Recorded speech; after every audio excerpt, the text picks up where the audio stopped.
안녕하세요, 블랙선입니다. 자, 어제 드디어 나스닥이 반등을 했죠. 장 시작했을 때는 여전히 하락세를 이어갔는데요. 낙폭을 꾸준히 줄이면서 장 막판 플러스 마감에 성공을 했습니다. 정말 다행이라고 생각을 하고요. 저가 매수가 들어온 것 같은데 어쨌든 어제 반등은 상당한 의미가 있다고 생각을 합니다. 자칫하면 긴 조정 국면으로 빠지게 될 수도 있었는데요. 그나마 반등에 성공을 하면서 상승 반전을 모색해 볼 수 있게 되었습니다. 나스닥 지수는 0.05%로 약보합 정도로 소폭 오르고 마감을 했지만 장 초반에 2.7% 넘게 떨어졌던 지수를 끌어올려서 플러스로 마감했다는 데 의미를 부여할 수 있을 것 같습니다. 다우지수와 S&P 500 지수도 각각 지수를 막판에 끌어올리면서 플러스 마감은 아니지만 낙폭을 상당 부분 만회하면서 0.45%와 0.14% 하락으로 마감을 했고요. 어제도 장중에 1.8%를 넘어섰던 미국 10년물 국채 금리가 장 막판으로 갈수록 하락세로 전환을 하면서 나스닥 지수 상승에 힘을 보탠 것 같습니다. 정고점을 돌파한 후로 다소 주춤하는 모습을 보이고 있는데요. 결국엔 1.8%도 넘어서면서 안착을 하게 되겠지만 결국엔 속도의 문제가 아닐까 생각을 합니다. 시장과 얼마나 소통하면서 올라가느냐의 문제인 것 같고요. 사실 미국의 인플레이션이 얼마나 심각한 상황인지를 모르는 사람이 없죠.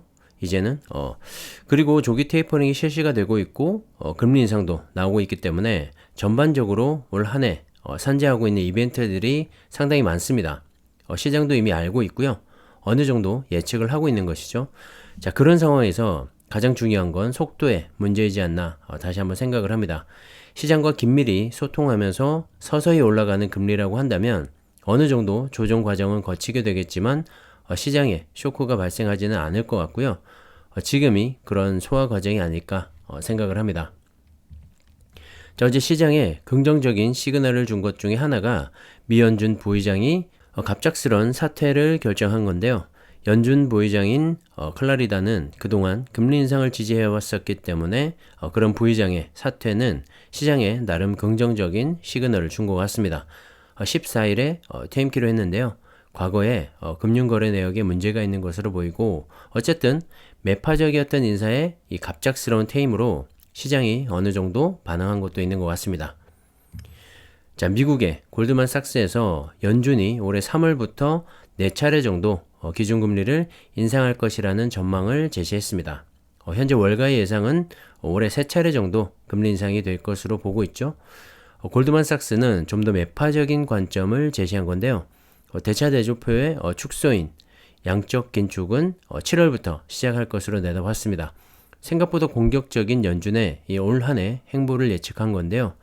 최소 3차례 정도 금리 인상을 하지 않을까 생각을 합니다. 자, 연준의 생각을 제가 정확히는 알 수 없겠지만 시장과 소통한다는 측면에서 3차례 정도를 조심스럽게 예상을 해보고요. 어쨌든 그런 연준의 올 한 해 긴축 행보로 인해서 신흥국들에 대한 경고도 나오고 있습니다. 연준의 금리 인상으로 강달러 시대를 맞이하게 되면 신흥국에서는 달러가 빠져나갈 수밖에 없겠죠. 자, 뿌려놓은 돈을 다 걷어들이는 건데요.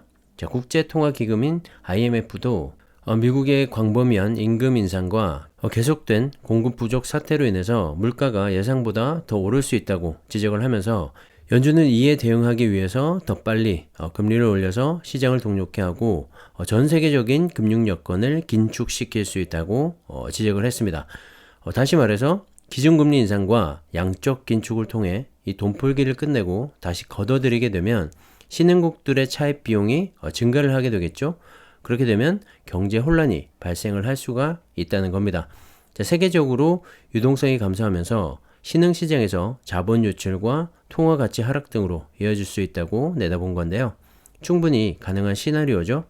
강달러 시대가 되면 우리나라를 비롯한 신흥국 시장의 수급에도 영향이 생기고 지수의 하락으로까지 이어질 수가 있습니다.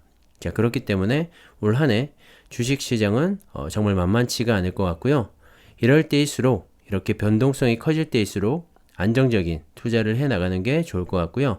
나스닥 100이나 S&P 500, 필라델피아 반도체 지수와 같은 지수 추종 ETF를 통해서 시장에 대응하시면 좋을 것 같습니다. 자, 공포 탐욕 지수 한번 보시죠. 자, 불과 일주일 전에 67에서 68 정도였는데 어느새 49까지 내려와 있네요. 내추럴하죠? 공포나 탐욕 어느 쪽에도 치우치지 않고 나름 평온한 상태인데요. 또 어떻게 보면 시장을 관망하고 있다고 봐도 좋을 것 같습니다. 바로 내일 새벽이죠. 연준 의장의 청문회가 있는데요. 자, 파월의 입에서 과연 어떠한 말들이 쏟아져 나오게 될지 시장은 주목을 하고 있는 것 같고 그 이야기에 따라서 공포로 떨어질지 아니면 주식을 담으면서 탐욕으로 올라갈지가 결정이 될 것 같습니다.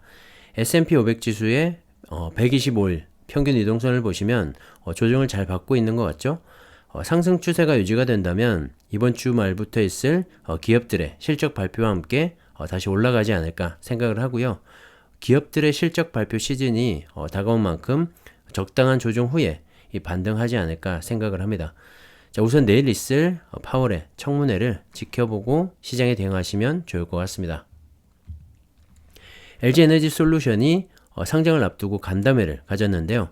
자, 배터리는 반도체 이후로 전 세계에서 가장 주목받는 산업이라고 말하면서 중국의 CATL과 대등하게 경쟁할 수 있는 상태로 갈 수 있다고 포부를 밝혔습니다. 자, LG에너지솔루션은 공모 자금을 통해서 2024년까지 한국의 오창 공장과 미국 홀랜드 공장 그리고 중국과 유럽 공장 등 글로벌 생산 거점에서의 생산 능력을 확충하고 미국 GM과의 합작 법인인 얼티엄 셀즈를 통해서 세계 공장을 건설할 예정입니다. 상장 이후로 공격적인 투자 행보를 이어갈 것 같은데요. 중국을 제외한 글로벌 배터리 시장에서 점유율 1위를 유지하고 있는 만큼 향후 LG에너지솔루션이 CATL마저 넘어서서 전 세계 글로벌 배터리 시장 점유율 1위를 달성할 수 있을지도 주목해서 지켜봐야 할 것 같습니다.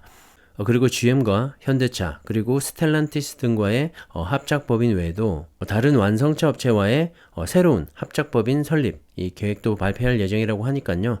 기대를 해봐도 좋을 것 같고 중국에서도 규모가 크진 않지만 이 완성차 업체와의 사업을 새롭게 시작하게 됐다고 합니다. 현재 중국의 CATL 시가총액이 236조 원 규모인데요. 시장에서 LG에너지솔루션의 기업 가치를 약 100조 원 정도로 예상을 하고 있습니다. 현재 LG에너지솔루션의 수주 잔액이 260조 원에 달하는 걸 감안한다면 CATL과의 간극을 빠르게 줄여나가지 않을까 생각을 하고요. 공모가 이 상당 기준으로 시총이 약 70조 원가량 되는데 상장을 하자마자 당분간은 주가 급등이 불가피해 보이죠. 정말 대어 중에 대어가 상장을 하는 만큼 앞으로 꾸준한 관심을 가지면서 2차전지와 관련된 이 ETF의 리밸런싱과 비중 변화도 체크를 하면서 투자하시면 좋을 것 같습니다. LG에너지솔루션의 상장을 앞두고 긴 조정을 이어오던 LG화학의 주가가 최근에 급등을 보이고 있죠. LG화학을 제외한 거의 모든 2차전지주들이 깊은 조정을 받고 있는 모습과 상당히 대조적인데요. 외국인들의 리밸런싱은 이미 시작이 된 것 같습니다. 최근에 수급만 봐도 그렇죠. 2차전지 관련주들 뿐만 아니라 국내 시장에서 빠져나가고 있는데 반해서 LG화학으로는 외국인의 매수세가 지속적으로 이어지고 있습니다. 앞서도 말씀드렸다시피 70조 원가량의 시가총액 3위에 올라설 만큼 대규모의 그런 기업이 상장이 되다 보니까 한국 증시 전반에 수급적으로 영향을 미치고 있는 것 같고요. 차이나 전기차를 비롯한 국내 2차전지 관련 ETF죠. 타이거, 2차전지 테마, 그리고 코덱스 2차전지 산업과 같은 ETF들 역시 LG에너지솔루션의 상장이 마무리되고 나야지 수급적으로도 그렇고 리밸런싱을 통한 비중 조정 측면에서도 그렇고 다시 안정세를 찾고 상승을 하지 않을까 생각을 합니다. 당분간의 주가 조정은 불가피해 보이니까요. 긴 호흡으로 대응하시면 좋을 것 같습니다. 자, 우리나라 정부에서 올해 흑연과 전구체 등 배터리의 주요 소재에 대해서 관세를 적용하지 않기로 했죠. 구체적으로는 흑연 화합물, 전극, 리튬 코발트 산화물, 전해액 등 18개의 2차전지와 연료전지 관련 원재료와 설비를 수입할 때 무관세를 적용합니다. 그리고 인조 흑연과 이온 견막 등 14개의 소부장 제품에 대해서도 관세를 적용하지 않기로 했는데요. 자, 그렇게 되면 한국에서의 세제 혜택이 커지기 때문에 중국에서 한국 그리고 다시 미국 등으로 제품이 이동하는 물량이 높아질 거라는 분석이 있습니다. 자, 국가별로 다른 관세가 적용이 되고 있는 상황에서 한국을 통한 제품 판매가 세금 측면에서 가장 높은 이익을 만들어낼 수 있기 때문인데요. 특히 중국과 미국 간의 무역 전쟁으로 인해서 두 국가 간의 교류도 줄어들었을 뿐만 아니라 중국에서 미국으로 들어오는 흑연, 철강, 알루미늄 등 2차 전지 제품에 대한 관세도 25% 이상 상당히 높은 그런 관세율이 적용이 되고 있기 때문에 중국의 배터리나 소재 업체들이 직접적으로 미국에 수출할 수 있는 가능성이 상당히 낮습니다. 그 때문에 중국에서 원재료를 무관세로 한국에 보낸 다음 완제품 형태로 공급될 가능성이 커지고 있고요. 그렇게 되면 향후 우리나라 소재 부품 장비 업체들의 매출에도 상당히 큰 영향을 미칠 수가 있겠죠. 특히 무관세를 통해서 거래가 되기 때문에 영업 마진 향상에도 큰 도움이 될 것 같습니다. 안 그래도 늘어나는 매출액에다가 영업이익까지 증대가 된다면 주가 상승에도 도움이 될 수밖에 없고요. 최근 2차 전지 관련주들의 조정도 큰 그림에서 보면 저가 매수의 기회가 될 수 있지 않나 생각을 합니다.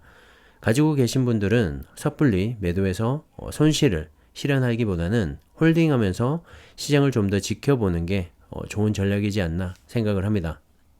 자, 이러한 배경에는 최근에 중국 정부의 전기차 보조금 혜택 축소와 관련이 있어 보이는데요.